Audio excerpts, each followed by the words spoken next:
So I was roaming the interwebs over the holidays looking for an interesting World War II topic. I had gone on website after website after website after website searching for something to catch my eye. I had looked at the battles, propaganda, the different powers, leaders, Nazi Germany, but we've already covered those things. Either last year, or the year before that, or the year before that, or the year before that, or the year before that. You get the point. Don't get me wrong or anything, those other topics are very interesting topics. It's just that for the most part, we've already covered all that.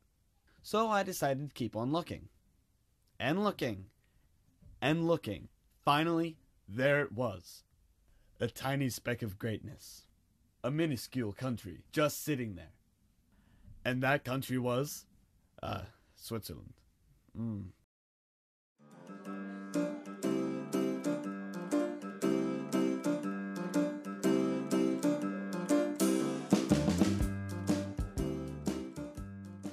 Yes, Switzerland.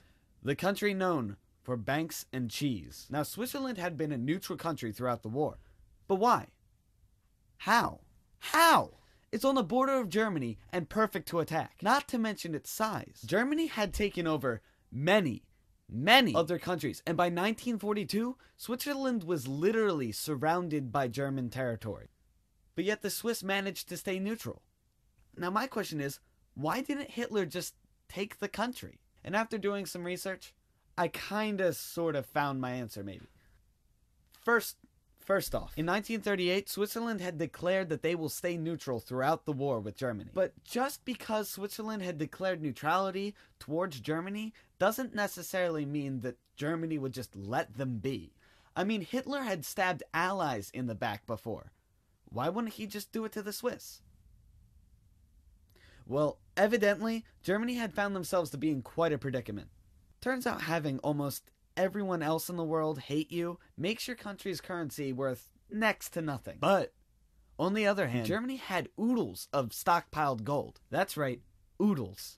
Now Switzerland, once again being known for their banks, had decided to generously take Nazi Germany's gold, while in exchange giving them various war materials and foreign exchange. This actually ended up biting the Swiss in the butt, due to the fact that a great portion of the gold was actually stolen from Jews. German soldiers scavenged off gold from anything, between golden teeth or golden-rimmed glasses, off of any Jew, living or dead. And after word got around, a series of lawsuits were made towards Swiss banks in order to regain any lost money that had belonged to the Jews. Although it had caused a bit of a hassle later on, it had given the Swiss and Hitler an agreement that Germany would stay out of the Swiss's hair. And we all know that Hitler, in fact, was known for keeping his promises with other countries. Now, the German-Italian-Swiss Treaty of 1909 allowed Germany to use railroads within Switzerland to transport vital equipment between Italy and Germany. This treaty also prohibited any transportation of soldiers or weapons within the country. Although there was an eyewitness report of Jews being transported to extermination camps, but never any weapons or soldiers. Now, why didn't the Germans just invade the Swiss and have unrestricted access to the railroads? Well, there are actually two main reasons. First, if the Germans began an invasion on the Swiss, then the Swiss would just destroy the railroads, making the railroads useless and the invasion pretty much pointless. Second reason.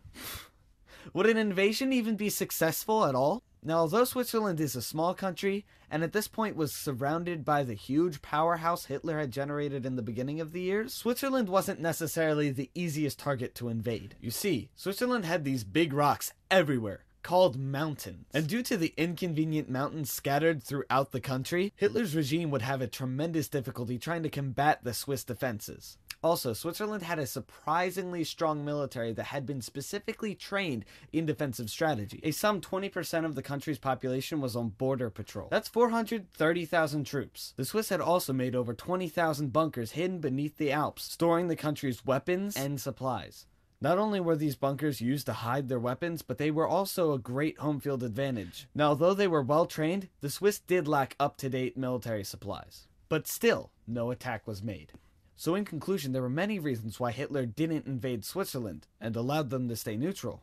But it seems like if it weren't for all of these small inconveniences, Germany would have surely invaded Switzerland eventually.